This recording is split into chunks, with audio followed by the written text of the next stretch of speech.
All eyes are now on U.S. Attorney John Durham's probe as he investigates potential surveillance abuses against President Trump and his team. Joining me right now is New York Congressman, Foreign Affairs Committee member Lee Zeldin. Congressman, it's always a pleasure to see you. Thanks very much for joining me this morning. Thank you. It's good to be with you. You know, I thought it was really stunning that the IG report came out and it forced the AG, William Barr, and John Durham to make a public statement saying it does not agree with the conclusions. What's your reaction to the IG? First, let's start there.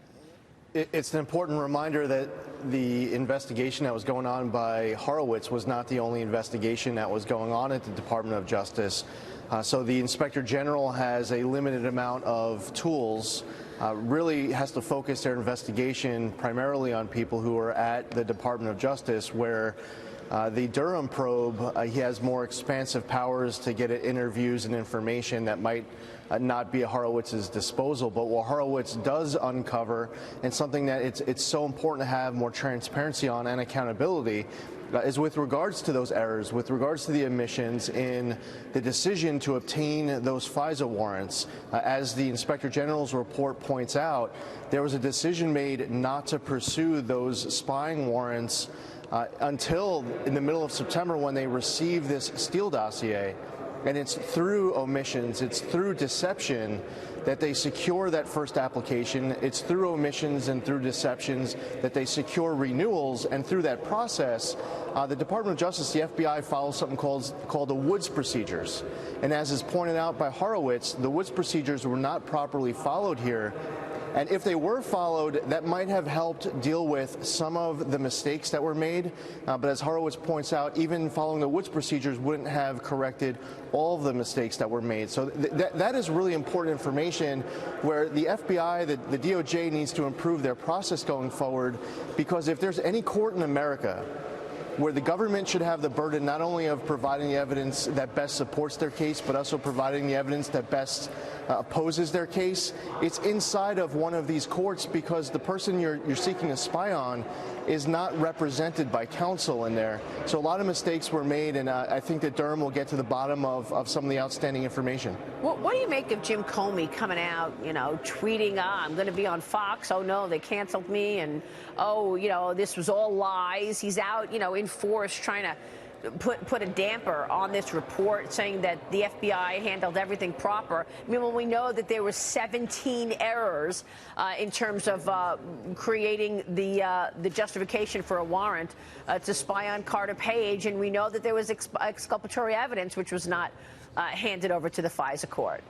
What is Jim Comey and his colleagues doing? You've got Andrew McCabe a criminal referral on him, and he's out also saying that this is all lies. My first thought in reading that tweet that Jim Comey put out was that he hadn't yet actually read the report. If he did actually read the report, then it's quite dishonest and engaging in this spin of trying to put on a strong face, a strong posture to be on offense.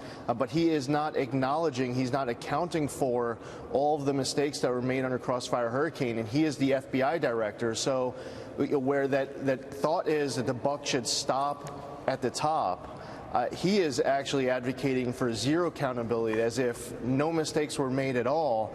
And it really is a reaffirmation that President Trump made the right decision in getting rid of James Comey, because to have this Inspector General's report come out, and for someone like Jim Comey and Andrew McCabe to say there's nothing to see here, no mistakes were made, shows that these two people definitely didn't belong in the positions they were in. Yeah. So I want to move on to China, but before I do, Congressman, let me get your take on what was the most damning parts of the IG report.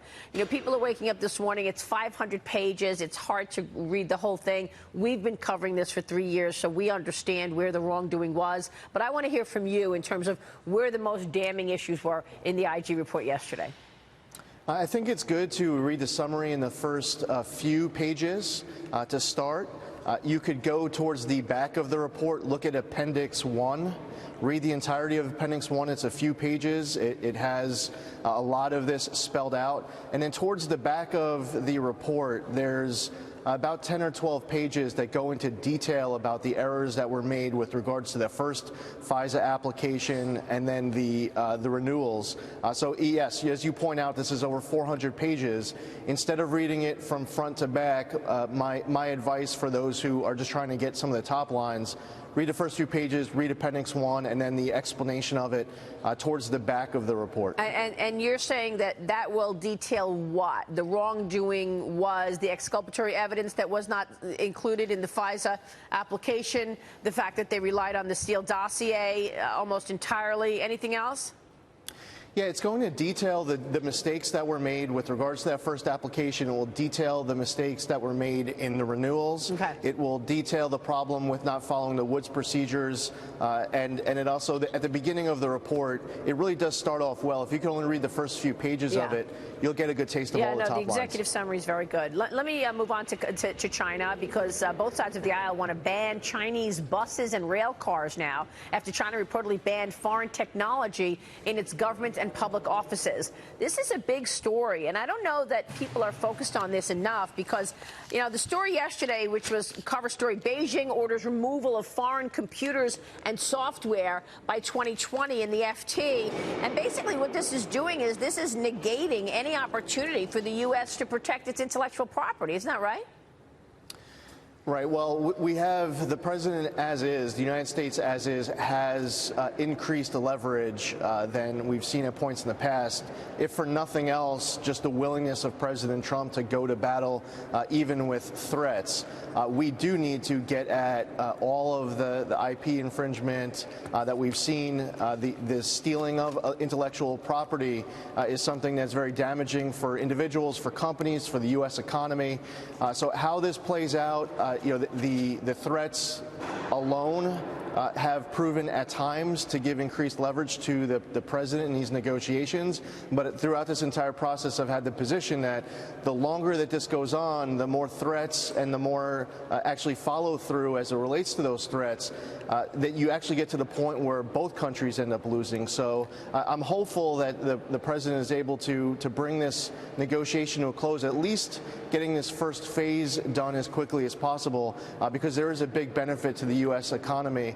But what should not be lost in whatever deal gets cut is that need to get to that patent infringement and that the stealing of identity theft, which is something that many people look at as actually the biggest issue here. Yeah, well, here's what Gordon Chang wrote this week.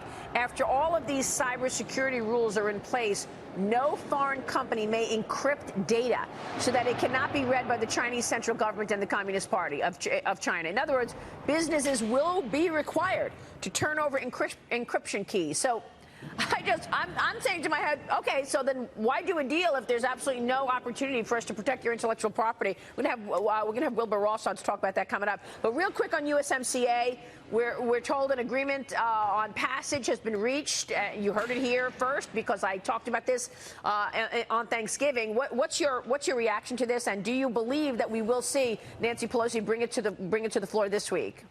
I sure hope so. It would be fantastic. I don't know if it's going to happen this week or if it's something that might happen next week. It's something that really has to get done right away. The deal is a huge win for President Trump, but more importantly, it's a big win for the American worker. It's an important win for the U.S. economy, and that's something that made a lot of people speak out with their frustration to Nancy Pelosi.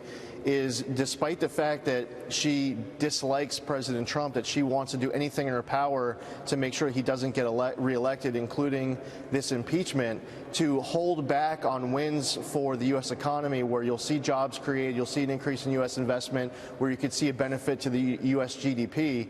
That was greatly unfortunate. So it would be very exciting to see this bill come for House passage, not just for that big win for the president. He deserved it. His team worked hard. But most importantly, it's a huge win for our country. But not before she brings impeachment to a vote, or will it be simultaneous? I think that and who knows exactly how things will actually end up playing out, but what I'm hearing is that the last vote before everybody leaves the Capitol for the Christmas break will be the impeachment vote. That will be Nancy Pelosi's gift to America, is going to be that lump of coal. That will be the last act. So as far as funding the government, which needs to get done over the course of this next week or so before Congress adjourns, as well as USMCA and potential other legislation, which will probably include different measures.